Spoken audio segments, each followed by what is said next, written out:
Star was a girl who lived in Garden Heights, a neighborhood filled with people who looked like her. Her dad, Maverick, was a strong figure in their family. He often sat Star and her siblings down to talk about things that made her feel both proud and scared. Now when it happens, don't act mad. You gotta look calm. You're gonna see me with my hands like this on the dashboard. Come on.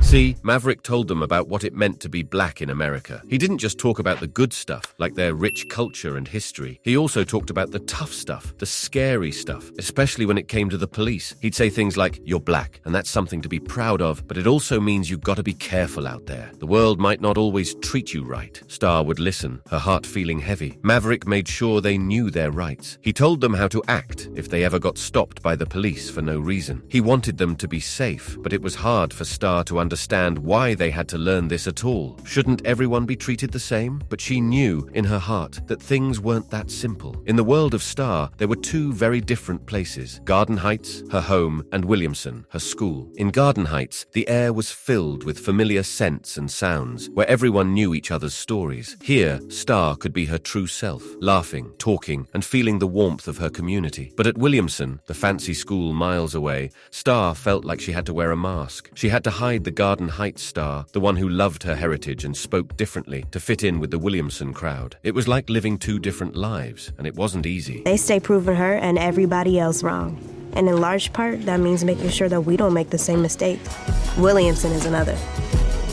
And I gotta keep it separate.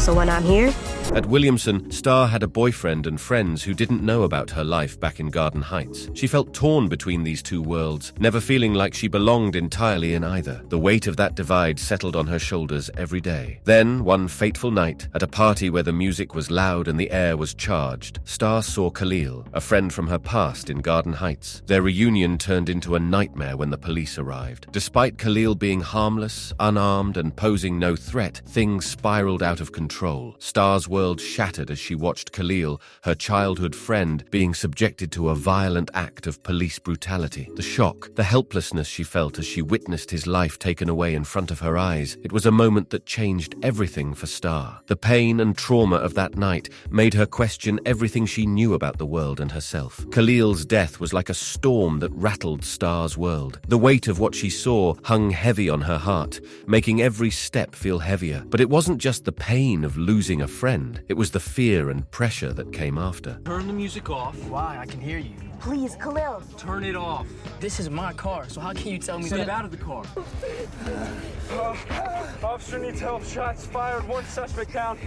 The other in custody. Star felt the weight of the world on her shoulders. The police wanted answers, pressing her for details about that awful night. Her community, the people in Garden Heights, looked to her for a voice, for justice. But at school, her friends knew nothing of what had happened. She felt torn, caught in a whirlwind of expectations from everyone around her. There was this battle inside Star. Should she speak up about what she saw, about the injustice that took Khalil away? She was scared. Scared of the consequences, scared of the spotlight, scared of what might happen if she spoke her truth. The fear of retaliation, the fear of being silenced, it all made her hesitate. She didn't know if she could bear the weight of what might come if she dared to speak up. As days passed, Garden Heights wasn't the same. Tensions rose like steam, and Star felt the heat of it all. She saw her community in pain, feeling the weight of injustice. Racism showed its ugly face, and Star couldn't turn away. It was like staring into a storm that refused to fade. In the chaos, Star grappled with her own identity. She knew who she was in Garden Heights, where her roots ran deep, but the pressure to stay silent tugged at her. She felt torn between protecting herself by keeping quiet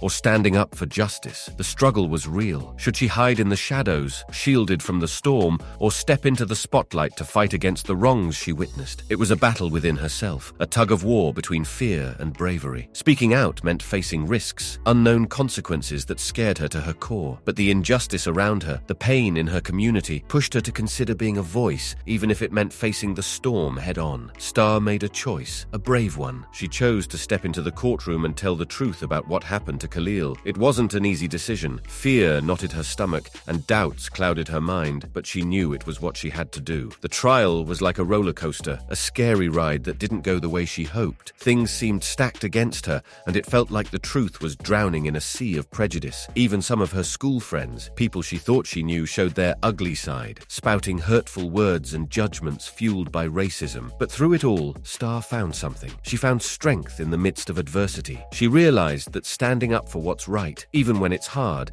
even when it feels like the world's against you, matters. It wasn't just about Khalil anymore. It was about justice, about being a voice for those who couldn't speak, about making things right. And that realization fueled her determination to keep fighting, no matter the challenges that stood in her way. As the turmoil grew, so did the unity in Garden Heights. Star's community, fueled by a shared desire for change, came together like never before. They refused to let fear rule their lives. Instead, they stood tall against the injustices that haunted their streets. Led by courage and fueled by unity, they confronted the dangerous figure that cast a shadow over their neighborhood. It wasn't an easy task, but they stood together, a united force determined to reclaim their streets and their peace. Their voices echoed through the neighborhood, a chorus demanding justice and safety. Through their collective strength, they aimed to drive out the darkness and make their community a place where everyone could thrive without fear. It wasn't just a fight for themselves, it was a fight for a better future, for generations to come. In the face of adversity, they showed the power of unity and resilience. They were a beacon of hope, proving that together they could stand up against the injustices and pave the way for a brighter tomorrow in their neighborhood. Star's journey was like a path she didn't expect to walk. At the start, she didn't realize the strength in her own voice, but as she faced challenges and witnessed injustices, something changed within her. With each step, she found her voice growing stronger, louder. She learned that speaking up was more than just words. It was a force for change. It wasn't easy, though. There were hurdles and moments of doubt, but she didn't let them silence her. Through it all, Star realized the importance of fighting against prejudice and injustice. She understood that change often starts with one voice, one action. Just before the service, I was informed that the police have no intentions of arresting the officer who murdered this young man. Are you and your family safe? I'm watching the news. Yeah, we're fine. We're completely safe. You sure? Her journey became a testament to resilience and determination in the face of adversity. It wasn't just about her anymore. It was about standing up for what's right, about being a voice for those who needed it most. Star's story became a beacon, showing that even in the darkest of times, there's power in speaking out and striving for a world where everyone is treated fairly and with respect. So, I guess you're not gonna get over it anytime soon.